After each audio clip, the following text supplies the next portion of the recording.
Según el último reporte de la Procuraduría Federal del Consumidor, en el sur-sureste puede adquirirse la canasta básica hasta en 1,074 pesos, con tendencia a la alza.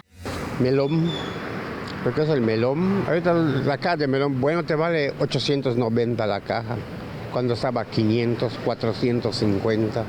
El limón bueno, de primera calidad, ese está 450 la caja. Y el de segunda, ese que es a 250 la caja. Pues todos trabajan, compran al día. El que te lleva 1 kilo de limón te lleva 4. Lo mismo es el plato, el compras 2 kilos te compra 1 kilo. La calabaza local, el pepino, la sandía y la papaya son otros de los productos que incrementaron su precio porque las cosechas disminuyen ante las heladas en algunos sitios de Yucatán y el país. Por el contrario, la cebolla tiene precio accesible porque los campesinos tuvieron buenas cosechas. Sin embargo, se enfrentan a los altos costos de transportación del producto.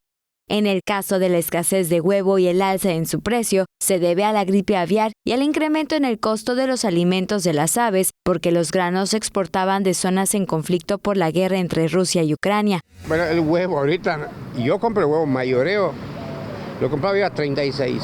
Está 48 pesos mayoreo ahorita. Donde te brilles el huevo están vendiendo ya hasta 60 el kilo ya de huevo. Se prevé que a pesar de la inflación, los precios se mantengan en las próximas semanas. Con imágenes de Juan Velázquez, Mayra Vences, Teleyucatán te informa.